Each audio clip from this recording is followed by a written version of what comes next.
சகல சௌபாகியம் ஐஸ்வர்யம் கூட கோயில் படியேறி தொழுவோம்.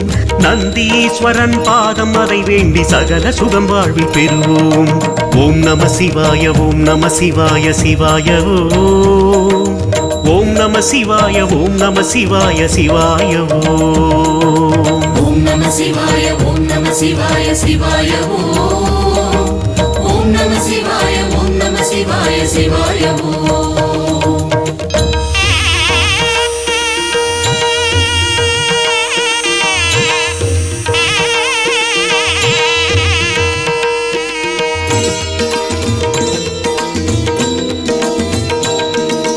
காலதேவனே கங்காதரனே சச்சிதானந்தனே சாந்தரூபனே ஏகாட்சரனே பஞ்சாட்சரனே ருத்ரா